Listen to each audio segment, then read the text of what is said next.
All right, all right. How's everyone doing tonight?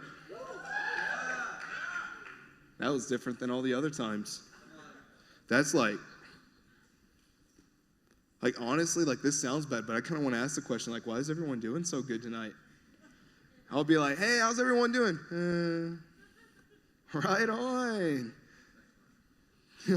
Well, that might have something to do with it. Tech 1, finally. That's been bad. Remember that time that everything was supposed to run through Lubbock? They ran over Lubbock. But hey, listen, it's good to be with you guys tonight. We missed you guys last week, but to all of our ladies that got to attend the pink night, I hope that you guys enjoyed it and God moved. Let me tell you, PT, anytime that there's someone in the building that can sing, not just sing, but sang, that boy done in the back, he got the stanky face going on and everything. I'm like, daggum. And that Nicole lady, she came all the way down from Alabama. If you got to attend the worship night, then you guys know exactly what I'm talking about. But that lady is anointed. God is moving within her and through her ministry. We were blessed to have her down here. But again, I hope that all of you ladies enjoyed that. I hope that God moved in your life and you guys got to experience freedom and restoration. Amen. But tonight, we are back in our series called No Offense, and I hope that you guys have been enjoying this series. And again, I think I said it the last 2 times that we've been in this message. I'm just going to be real with you. Doing this message, you're probably going to leave offended. And if you don't leave offended, then that makes me feel like I didn't do my job. And you guys are probably like, why is Pastor Hunter wanting people to leave offended? And it's not that I want you guys to leave offended in the bad way, but I want you to leave offended with the enemy. And actually, through that offense with the enemy, maybe there's some transformation and some shifting that's going on the inside of us. Amen? So, I think last time we talked about dealing with those people. Anyone in here ever dealt with those people? Did anyone deal with those people after the message? Because I did. It was horrible.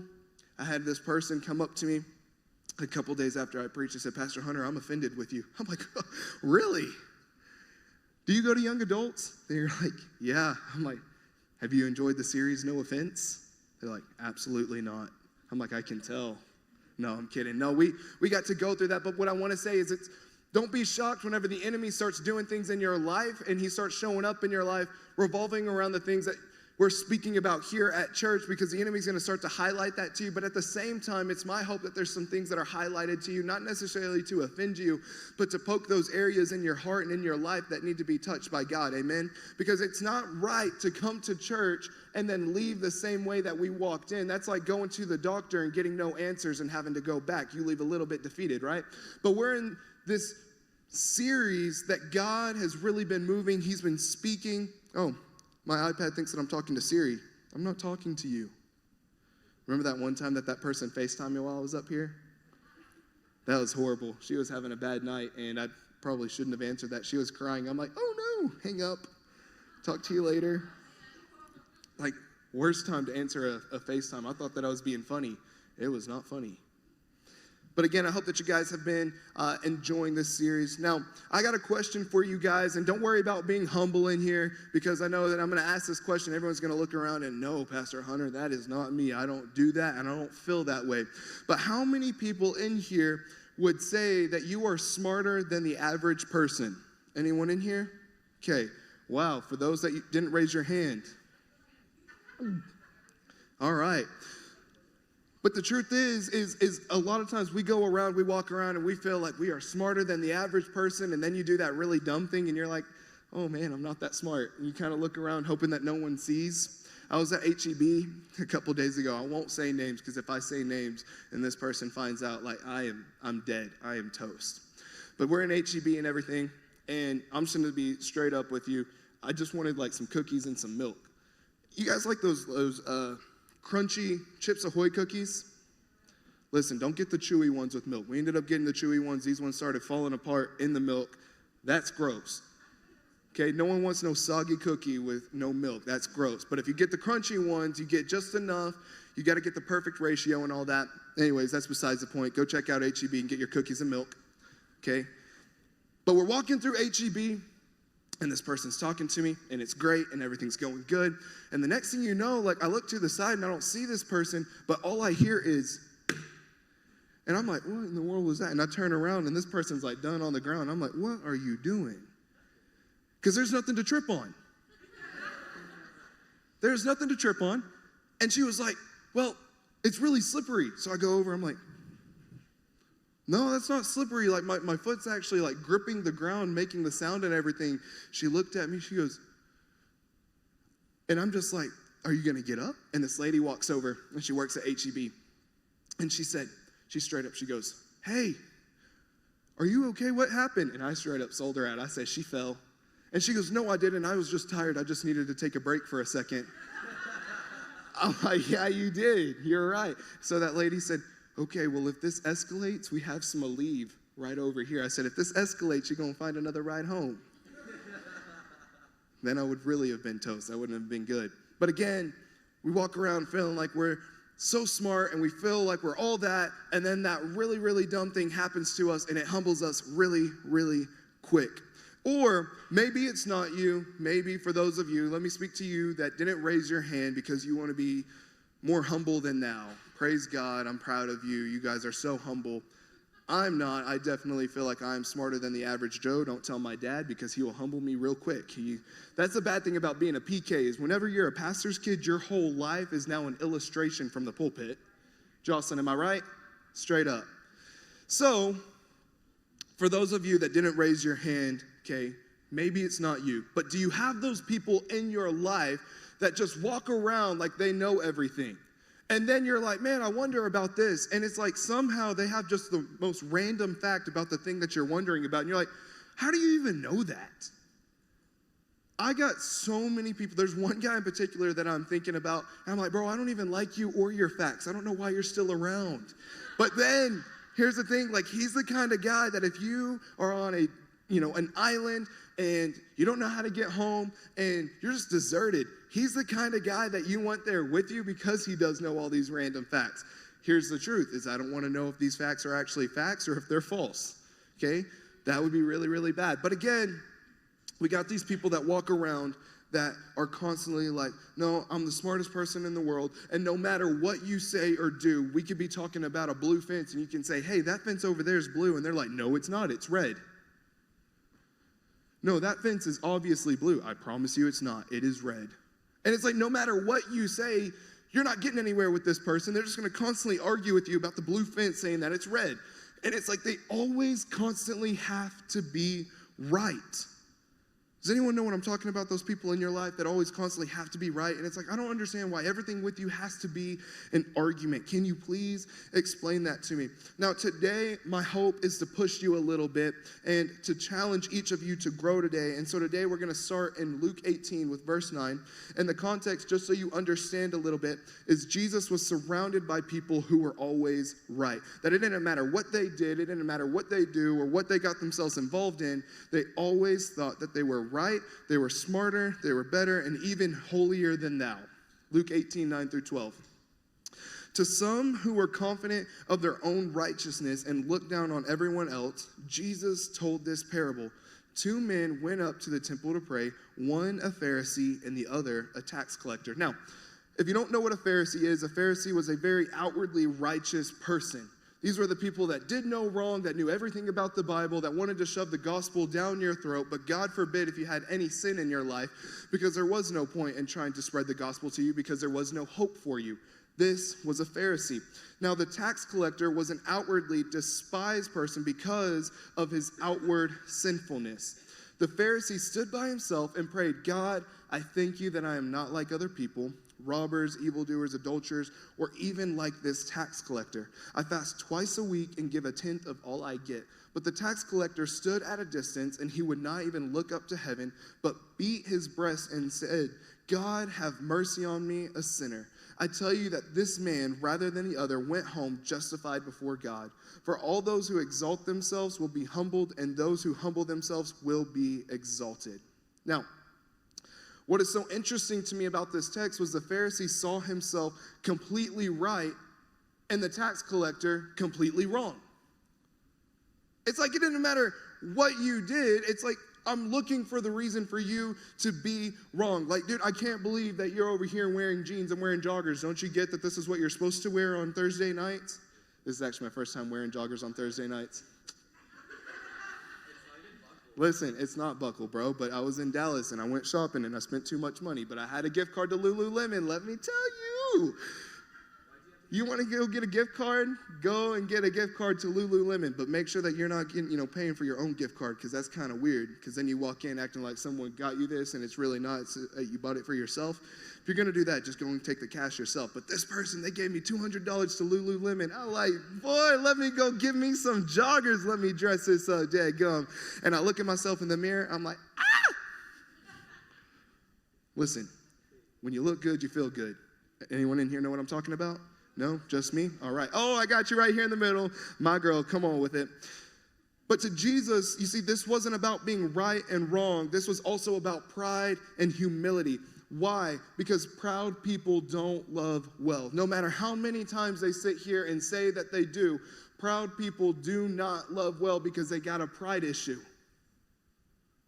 And it's like no matter what you tell them, hey, there's a faster way to get here. Well, no, it's not. This is the only way to get there. Bro, are you kidding me?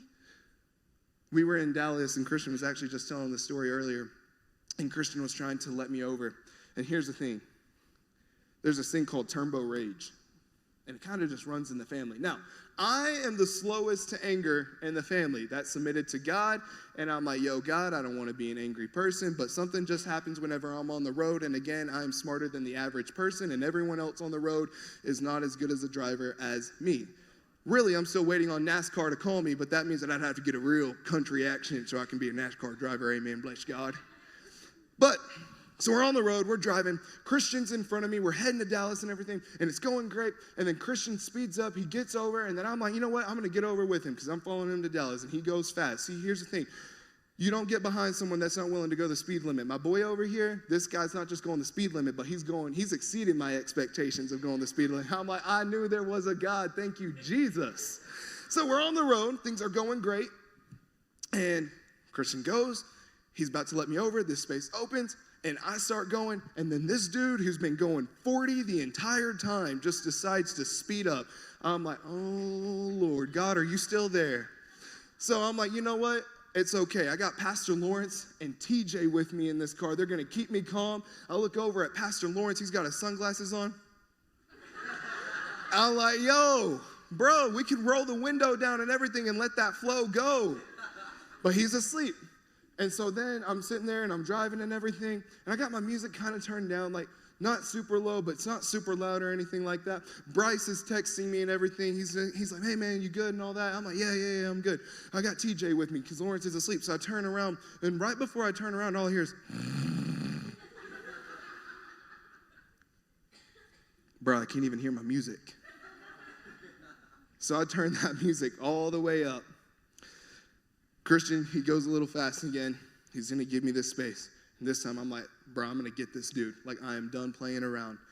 I start going. This dude speeds up again. I'm like, oh, Jesus. So I slow down. I start going about 40. I get behind this truck. I get all the way over to the other lane. And then here's the thing. I don't recommend this. I hit 105, put the address in my phone, passed Christian, said, I am getting to where we're going, and I am done with this. Because my way is the better way. And it's not that Christian was even doing anything wrong. You ever just get angry and you take it out on the wrong people that don't even deserve it?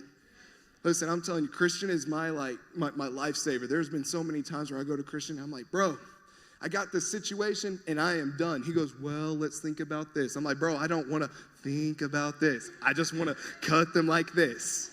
And he goes, bro, we can't do that. And then I tell him what happened. He goes, okay, that's a good point. Come on, let's cut them now. No, I'm just kidding. But you meet those people that they always say, my way is the best way, and you can't go this way. Bro, you can cut 10 minutes off of your time if you go this way. But then it's like it does no good to argue with them because all they're ever going to do is just do it their own way. So it's like, why would I waste my breath on someone that's not even willing to take my advice? Which sometimes is like talking to the church, because no matter how many times you go to counseling, no matter how many times you go to church, we come in here, go back out there, do the same thing that we walked in here doing. But really what it is we want to walk in here with this mask, look all good, show people that, hey, at least I go to church. But can I tell you, going to church ain't going to get you to heaven if your heart ain't right. So my question to you Is your way really better than Jesus' way? Because even Jesus tells us sin is not what's going to get you sent to hell, because sin's going to happen every day. My question to you is, whenever you sin, are you willingly and actively living in sin, or are you struggling to get better and get freedom from your sin? Because you will tell on yourself. You walk into church, you take the bits and pieces from the Bible that you like, go back out there. Well, grace and mercy covers this, but what grace and mercy doesn't cover is intentional sin. There's two different types of sin. You sit here and say, no, Pastor Hunter, all sin is the same. No. There's a difference between intentional sin and unintentional sin. Intentional sin means that you knew exactly what you were going to go and do, took advantage of grace and mercy because God's going to forgive you anyway and everything's going to be okay and I'm going to get back on track with my life. Unintentional sin means, bro, you really weren't thinking. You just messed up. You made a mistake. Grace and mercy covers that. But we got to get back to this place where we're not just going to church just to feel good about what we did last night. We got to go to church so that we can get the instruction manual to get back on track, to live the right way, to get the healing that God has for you. Because I'm here to tell you right now that the temporary fix is only going to be temporary, and then eventually it's going to go away. It's not going to feel good anymore. And then we end up in a worse solution. Sometimes we'll sit here, God, I need you to answer my prayer. God, I need you to do this. God, I need you to do that. And the answer to your prayer came in the form of a shovel so that you can dig yourself out. But in reality, what we'll do with the answer to our prayer in that shovel is we will dig this hole deeper and then wonder why God never showed up. And it had nothing to do with God. It's because you didn't know how to steward well the answer to your promise that he gave you. Whew, I'm hot. Got this from H&M. Hey, did I tell that story? No? Okay, I got one more story. Listen, let me tell you. I'm sorry, but I got to tell the story. Thank you, Christian, for doing this. So, real quick, we're going to get back to this. So we're in H&M. I got the whole outfit on and everything. I'm on FaceTime. I'm showing this person, yo, is this good? How do I look and everything? Because we got dinner tonight. I want to look good. She's like, yeah, you look good. I'm like, all right, I'll talk to you later. Hang up. Christian's like, bro, you look good. This is great. We turn around. As soon as I turn around, there are these two ladies just standing right here. I'm like, ooh, I'm so sorry. Like, I did not mean to get in your way. And she goes, my, are you handsome? I said, thanks. And Christian's even looking at me like, what is going on? And she goes like this. After I said thank you, she goes, I just had to stop and take a look for a second. I'm like, Christian, we got to get out of here right now.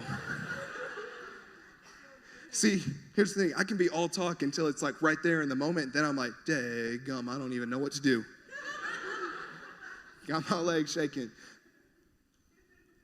I don't even know how to get back on track with this. Pride and humility. I got humbled right there in that moment. I walked in with a whole lot of pride. I walked out feeling real humble. Like, I don't even know what to do now. Like, I did not even mean to be a stumbling block for you, girl. No, I'm just kidding. All right. Stop being mean to me, okay? Y'all just let me have my moment up here. Again, see, here's the thing. To Jesus, this wasn't just about being right and wrong. This was also about pride and humility. Why? Because proud people don't love well, right? We just said that. The title of tonight's message is, You're Not As Right As You Think. You're not as right as you think. Last week we were talking about how, is it really worth losing the relationship just to be right? Is it really worth losing the relationship when you're writing down in your journal all the things that you're going to say and all the comebacks that you're going to have whenever Thanksgiving comes around? You're like, I can't wait to tell my uncle this. I can't wait to tell my brother this. I can't wait to tell my sister this. And then we sit there and we wonder why we don't have a good relationship with our siblings or a good relationship with our with our family. And then I have to sit there and wonder, is it because we sit here and we plan for the worst rather than expecting the best? So is the reason that we don't ever see God's best in our life is because we already assumed that the worst was going to happen? Again, are you the reason that you're not receiving the blessing that God has for you because you're in your own way? Now, that's a harsh reality to have to sit there and look in the mirror and actually see, am I the reason? Again, you're not as right as you think. You see, we live in a complicated time right now. There's so much tension going on in the world, so many people who are offended, and so many people who are right. And if we're not careful, us as Christians can easily slip into spiritual pride whenever we forget where we came from. We're notorious for this. We're the absolute best at this. We'll go to church, we'll get healing, we're going to, pray the prayer, give Jesus our life, and we start off great, and we go around and look, this is where I was at, and this is what I was involved in, and let me tell you, this is how God showed up, and this is how God showed out, and this is where I'm at, and then it keeps on going. We keep on telling the story, and we get away from this is where I was at to more so, hey, this is where I'm at right now, and this is what God is doing, so really, I don't have any time for you because you're over here doing this and this and this and this, and then you go to church and you act like this and you act like that, but here's the thing, what we start to do is we focus so much on other people's sin that we're forgetting our own sin in our own life, and then we start blocking out the sin that we're walking in right now. We start to wonder, why is no one coming to church? And it's because nothing ever happened in here. There was no transformation, Saul. The only thing that ever happened was you literally walked in here as a Saul, got the word, threw it away, took what you needed to, took some notes, became a religious Pharisee, walked back out there, still a Saul.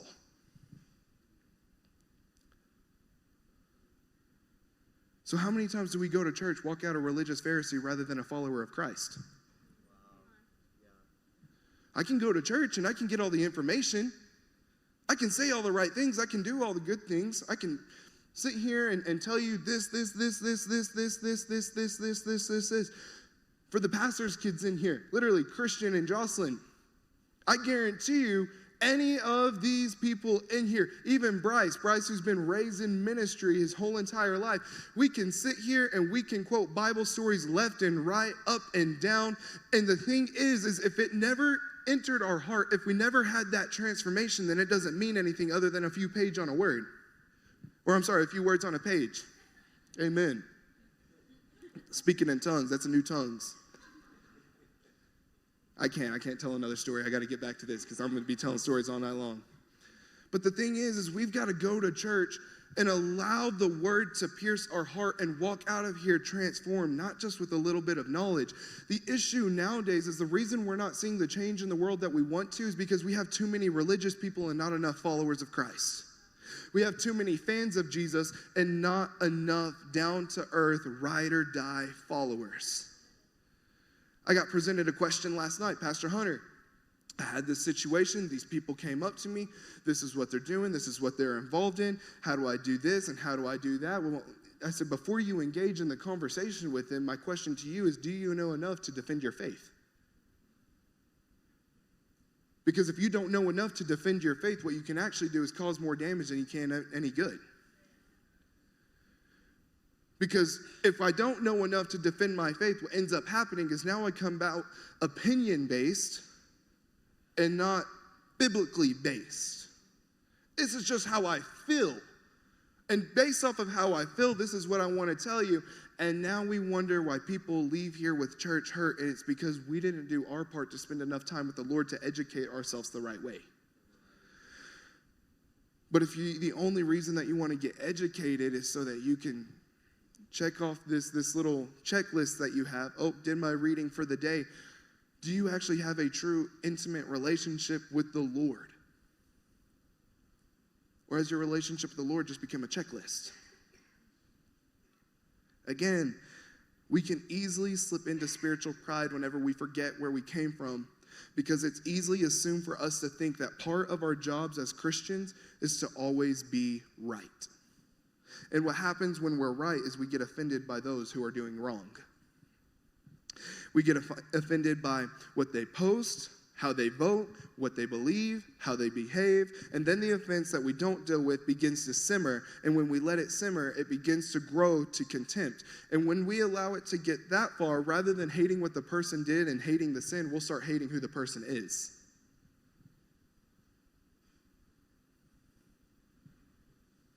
Why is it all the time that we attack who the person is rather than attacking the sin that maybe they're struggling with? Sometimes it's not who the person is, it's just who that person's acting out of character.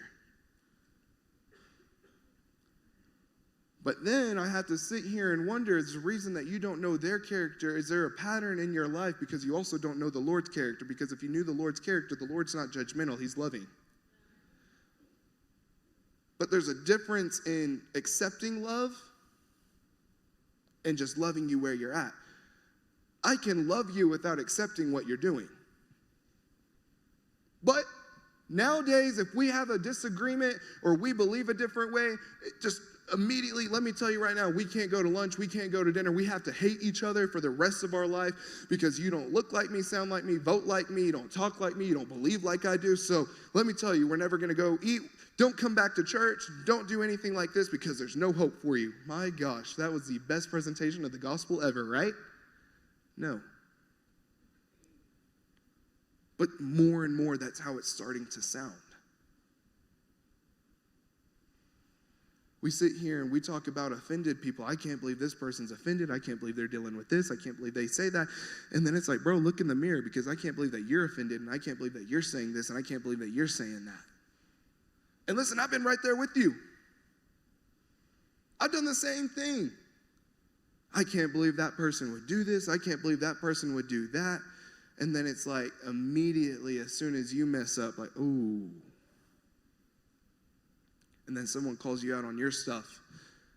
And just as that person that you were judging a couple months ago wishes that they just had someone in their corner to love them through what they were going through, here you are several months later dealing with the same thing or going through the same thing, wondering why you don't have anyone in your corner. And it's because you pushed everyone away rather than drawing them closer.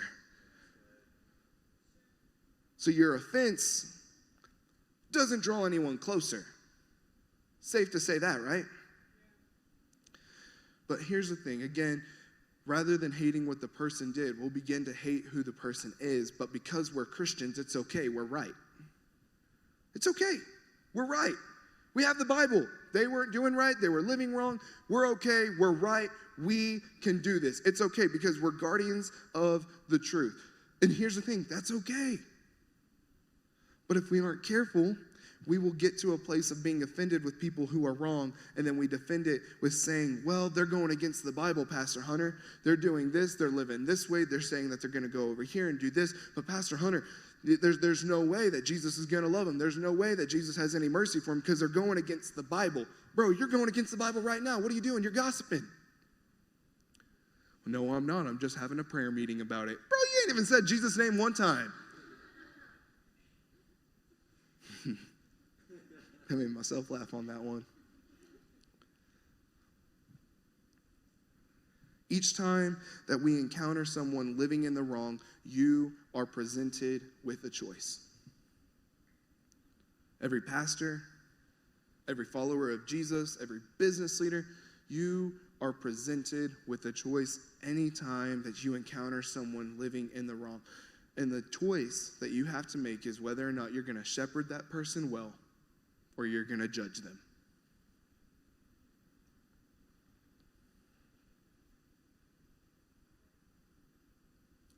Can you get to the place of being truthful yet still loving?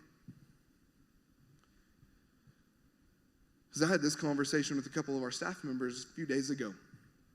They're having this issue, this issue, this issue. And the issue is I got one of them who's too direct, and I got this other staff member that's too loving.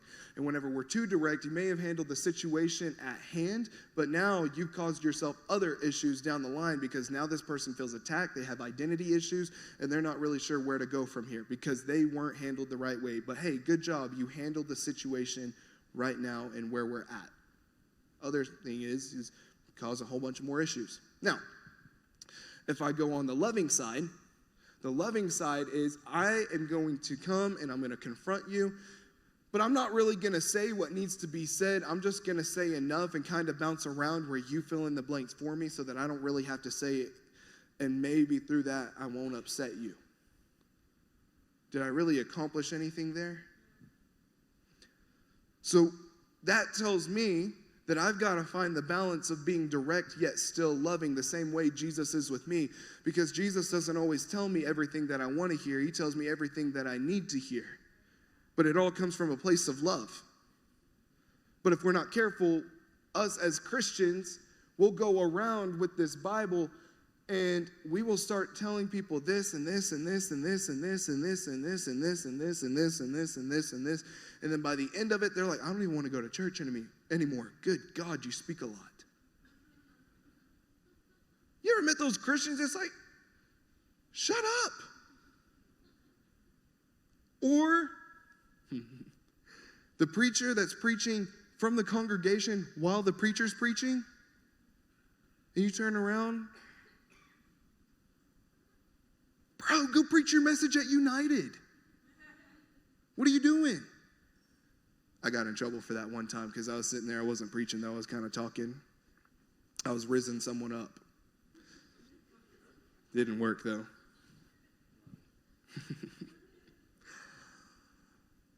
But we're presented with the choice. Are you going to build a bridge or are you going to burn a bridge? Think about that. Again, okay, just because you build a bridge does not mean that you have to accept where the person is at. But if you burn the bridge, you'll never have that relationship with that person ever again. And now their chance, who knows, maybe you're the one that God sent to relay the message of good news about Jesus Christ, but now because you cut them off, maybe there's a chance they won't ever get an opportunity to hear about Jesus again. And one day you'll be held accountable for that. I truly believe that one day we're going to stand before the Lord on Judgment Day. And rather than the Lord opening up this book and reading down a list of things that we messed up here, we messed up here, we messed up here, I truly believe it's going to be on a big LED screen like this. And there's going to be moments of our life that are played on that screen where we had an opportunity to share the gospel with someone, but we didn't.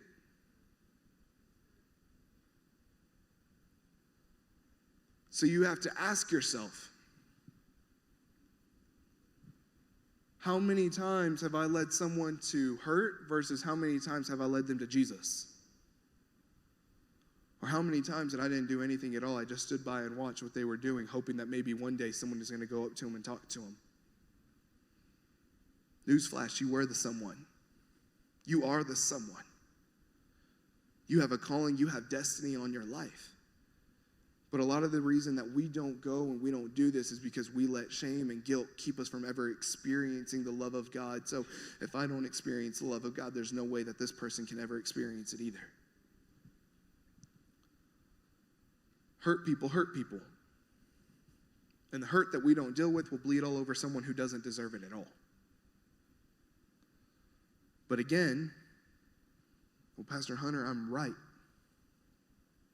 See, the Pharisee in this text was right, and he knew it. That's the thing. The Pharisee was right, and he knew it. And not only did he know that he was right, but then he went around telling everyone that he was right. How many of us have we gone around and we've done this? You've been in an argument with someone, you got the last word. You ever have that argument where you say all this stuff and then the argument ends and then you're walking off and you have those other thoughts pop up in your head and you're like, man, I should have said that. Me too. But I've been a victim of that. Where I was real proud of how I handled someone. I was real proud. Man, I got the last word in. This is what I said. This is how I handled it. And then the one part that I don't go around talking about is how much crap they felt like afterwards because of the way that I handled him. I don't want people to hear that. I want people to cheer and clap for me so that they can make me feel good about what I just did so that I don't have to feel bad about it later. Anyone else dealt with that? Go around talking about it? That's what this Pharisee was doing. He was going around, he was telling everyone about it. He said, look at what I did. But my question to you is, as right as you felt in that moment, were you really right? Because what if you are right? What if you really are right in that argument? You're right with what you want to say, but now, because of the way you handled it, you were wrong. What if you're right, but you're not loving? So the good news is you made your point. The bad news is you didn't make a difference. So my question to you tonight is, when you leave this place, do you want to leave this place knowing how to make a difference, or do you want to leave this place knowing how to make a point? Because I truly believe that you can do both. The question is which direction are you going to come at from? We can go the judgmental route. We can go this route. But if you truly want to have an argument, number one, get away from being a keyboard warrior. And number two, learn how to go and confront someone face to face and actually have the conversation. If you're not willing to do that, then don't say anything at all. I got this guy. He doesn't argue. He doesn't say anything bad. You may know him, and I'm not going to say his name. If you are friends with him on Facebook, then you know exactly who I'm talking about. But he flirts with this girl all the time on Facebook. And this girl's like way older than him. I'm like, yo, bro, I don't even know why you're doing that. I'm like, dude, you should go and talk to her. She's right there. Go see her. He's like, oh, no, I ain't doing that. But then this girl, she goes and she posts on Facebook. She's talking about how, Hunter is my spiritual brother, and I love him. And then this guy goes on there, and he says, so you telling me that my brother-in-law is going to be Hunter Turnbow? I'm like, bro, go say that to her. He goes, no, I ain't going to do that. I'm like, you little keyboard warrior. We need to come up with a better saying than keyboard warrior, because he's not necessarily fighting anyone. He's just crushing on someone from Facebook. He thinks that he's in an online relationship, but the only thing is that this person doesn't feel the same way about him. But, no, I can't really come back from that poor guy. Y'all pray for him.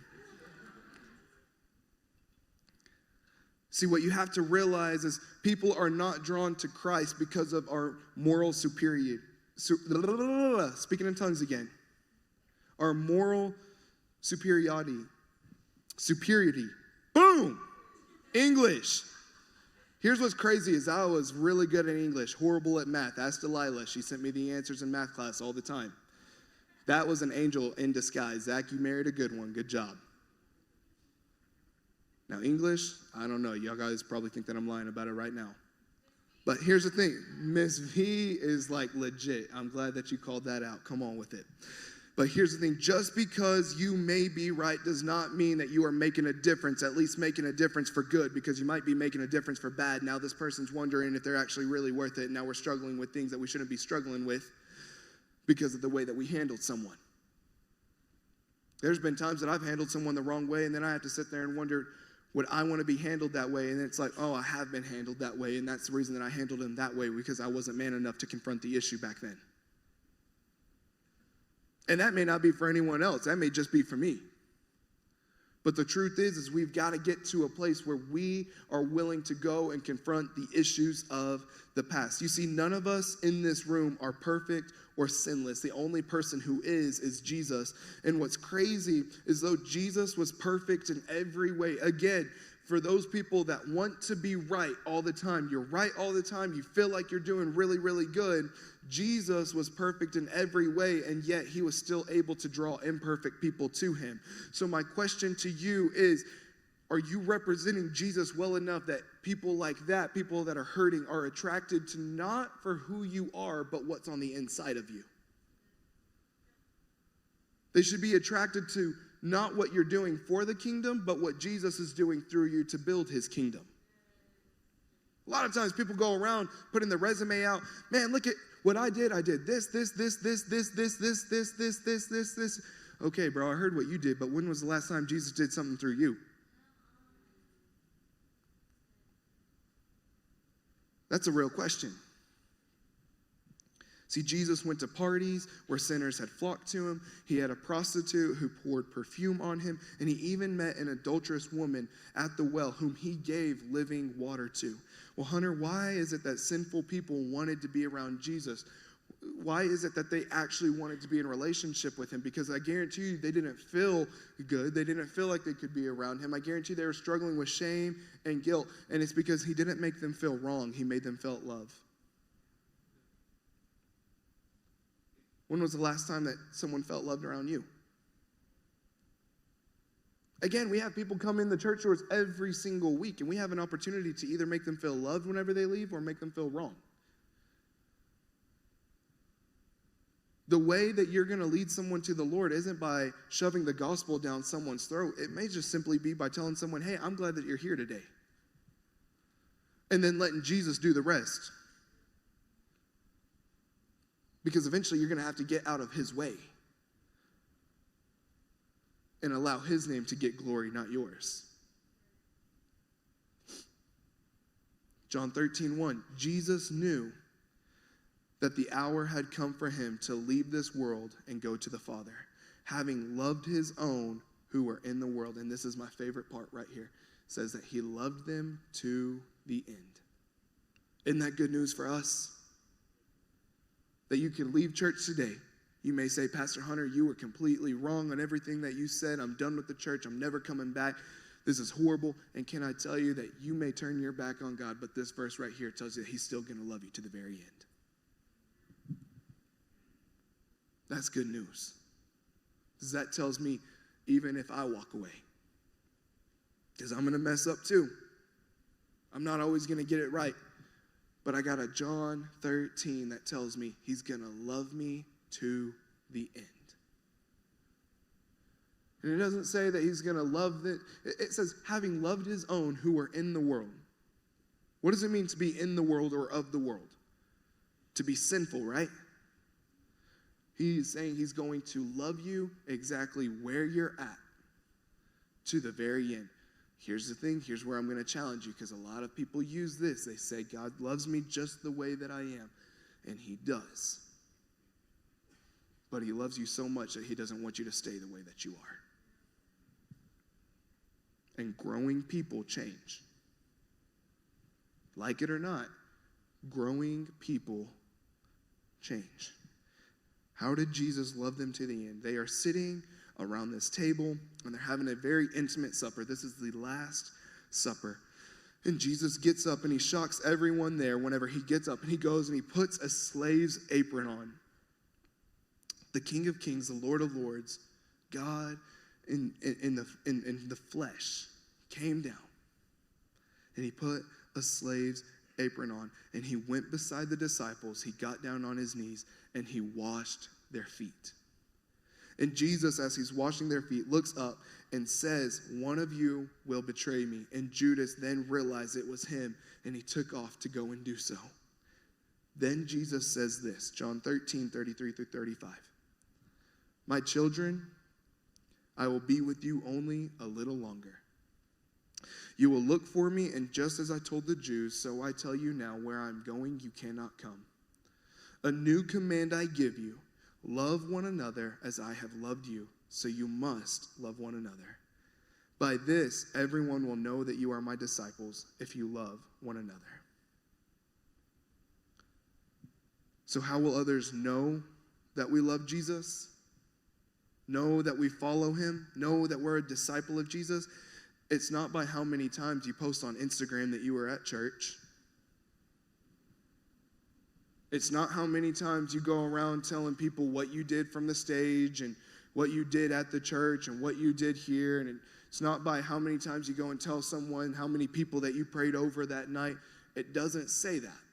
It says, by this, everyone will know that you are my disciples if you love one another. You know, this stage, we don't call it a stage. We call it a platform. Because a platform is where you steward well the influence of God. A stage is where you perform. So, do we go to church and do we perform, or do we go to church and steward well the influence of God?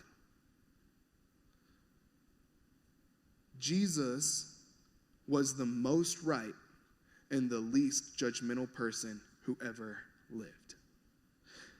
Last time we talked about the woman who was caught in adultery. Let's name the players in this story. There were the Pharisees, who were technically, the Pharisees were right. And the woman who was wrong. Okay? And then Jesus came in and he looked at the Pharisees and said, if you have never sinned, then you have the right to throw a stone. And one by one, the Pharisees went and walked off. Jesus, who had never sinned, think about this. Jesus himself literally just said, anyone in here who has never sinned, you have the right to throw a stone at this woman. So Jesus, who's perfect, who's never sinned, has every right to pick up this stone and throw it at this woman, let her know everything that she ever did that was wrong. And rather than doing that, Jesus got down on a knee, started drawing in the dirt. These people started leaving. He walked up to this woman and told her to go therefore and sin no more. He looked at her and said, where is everyone else?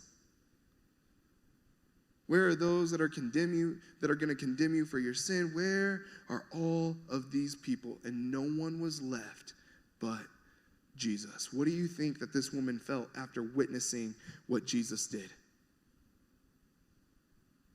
Because before, she probably felt shameful. She probably never wanted to look in a mirror again. She probably hated herself. She probably didn't like herself. She probably wanted to go. And honestly, rather than having someone else stone her, it would have probably been easier for her just to end it for herself. But after the fact, whenever Jesus shows up on the scene and he does something, right now, you might be feeling a certain type of way. But what if I told you that Jesus wanted to do something tonight? What if you're the person that walked in here feeling like everyone in here has a right to throw this stone at me? Everyone in here has a right to say this to me, has a right to do this to me, has the right to cut me off, has the right to cuss me out. Everyone in here has the right to do that. And we're struggling with our own sin. We just read it. The only one that has the right to throw a stone at you is Jesus himself. And the good news is he dropped it. In fact, he never picked it up. So Jesus did something. He wrote in the sand, all of this stuff. What do you think that this woman felt after witnessing what Jesus did? She probably felt overwhelming gratitude. She felt valued. She felt loved in spite of sin. And most importantly, she felt forgiven. See, we have got to get to a place that we can be right and effective through being humble and loving rather than being right and ineffective. You will never lead someone to Jesus by judging them. And the only way you will lead them to Jesus is through loving them. See, we will rarely help someone by judging their sins, but you have a better chance by loving them and pointing them to the one who forgives their sins. 1 Corinthians 13, 1-3. If I speak in the tongues of men or of angels, but do not have love, I am only a resounding gong or clanging cymbal. If I have the gift of prophecy and can fathom all mysteries and all knowledge, and if I have a faith that can move mountains but do not have love, I am nothing. If I give all I possess to the poor and give over my body to hardship that I may boast but do not have love, I gain nothing. A lot of the times that we go to these people and we bash on them for where they're at is because of where we're at.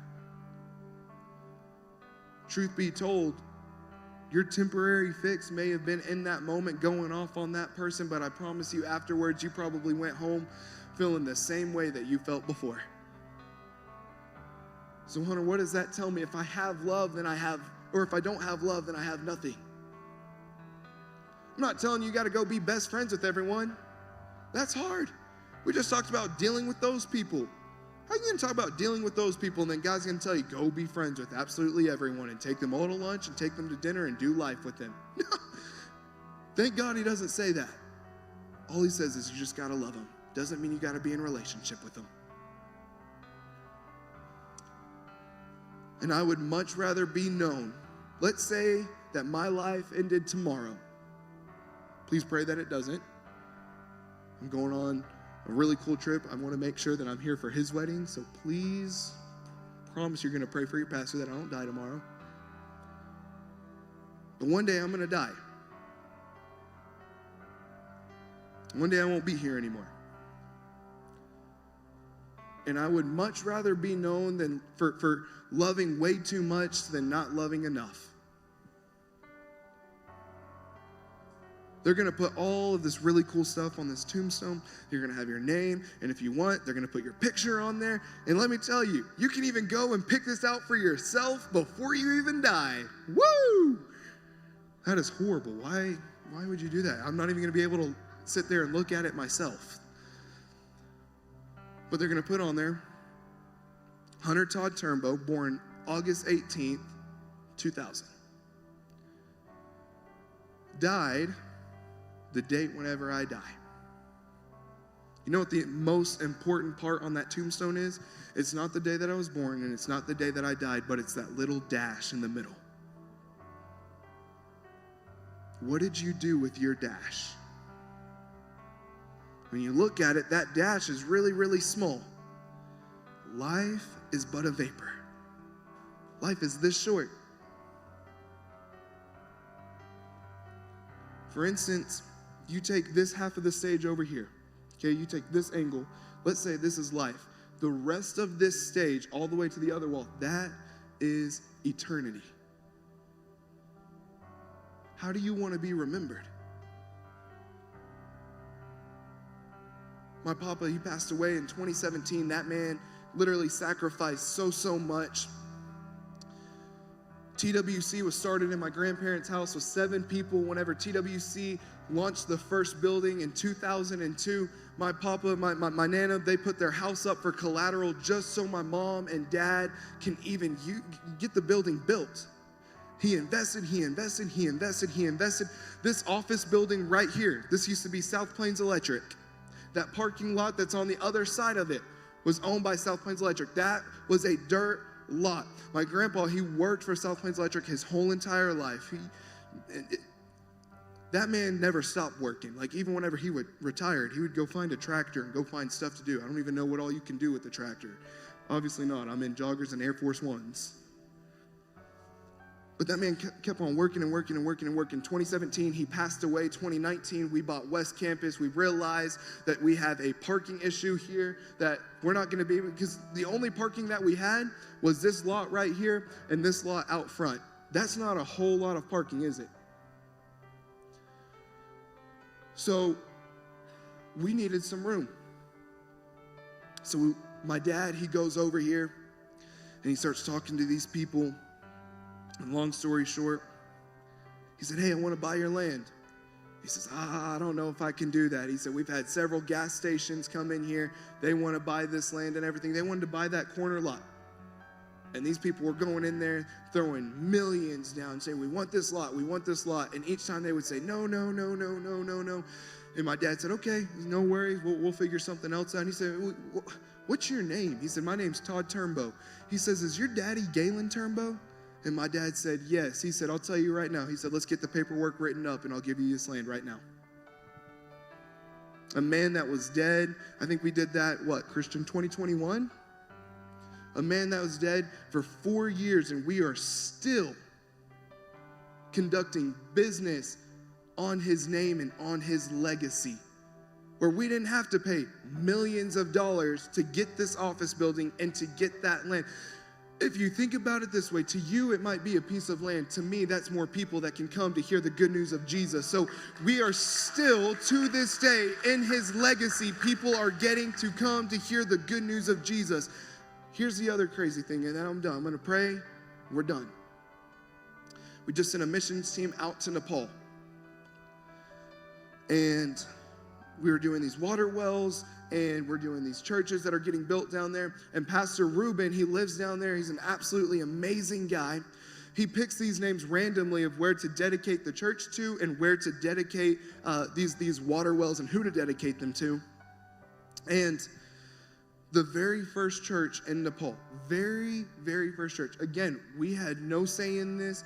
It's completely random. You think about TWC got started in Lubbock in my grandparents' house. The first church in Nepal was dedicated to my grandpa. So you look at his legacy. And I'm not sitting here trying to hype up the Turnbow name. That's not at all what I'm doing. What I'm trying to do is hype up a man that gave his absolute everything to the Lord. And in that, we're still getting to see his legacy continue on and move. And more people are coming to get to know the Lord. So again, how do you want to be known? What do you want to be known for? God forbid something happens to you, but if something happened tonight or something happened tomorrow, how will you be known? What will people say about you? What will people say about that small little dash? Every head bowed, every eye closed. This is no one's business. You're sitting in this room tonight, and you know you need God to show up. You need God to show out because you've been struggling and struggling and struggling, and it just seems like, Pastor Hunter, I'm not going to lie, I do have an issue with my mouth. I have an issue with looking to the left. I have an issue with looking to the right and wondering why are people the way that they are. But Pastor Hunter, the truth is I'm struggling with some stuff in my own life that I just need some freedom from. I just need some healing from because I'm tired of the nightmares at night. I'm tired of not being able to go to bed at night. I'm tired of the tormenting. I'm tired of waking up and not being able to look at myself in the mirror. I just need God to move in my life. I'm tired of the pain. I'm tired of the hurt. If that's you, would you just raise your hand? Yeah, yep, got you. Yep, got you. Yep, once you raise them, you can put them down. Don't miss out on this. Yep, got you. Maybe you're in here, you've never given your life to Jesus. You have never been in relationship with him, and you know you're tired of getting what you've always gotten. If that's you, would you just raise your hand? You want to be in relationship with Jesus? Yep, got you. Yep, got you in the back. Or maybe you've been going to church for a little bit. You've already prayed that prayer 500 times. It's like, Pastor Hunter, I don't know if I can pray it again because then I just start to feel like a hypocrite. And can I tell you, it makes no difference to Jesus if you've prayed that prayer one time versus if you've prayed it 1,000 times, that he still loves you as much as he did the first time as he does right now. So you're in this room, you've been living the wrong way, you've kind of been bouncing back and forth between a relationship with him and living in the world, but you want to recommit yourself to him. You want to know where you and God stand when you leave here. If that's you, would you just raise your hand? Yeah, I got you. Yep, got you here. Yep, got you. Yep. Now here's the thing, I'm going to challenge you. You guys don't like this whenever I do it. But the thing is us as Christians or us as people that come to church, we will raise our hand in the altar call, but we will never take that next step. And the issue is we're really good at identifying the issue, but we're horrible at actually putting the action step behind it. So what if I told you that the answer to your prayer, the answer to your healing, the healing that you're desiring, is the distance between where you're sitting and where this altar is? So if you raised your hand for any of those things, would you take that next step and come up here and let us pray with you?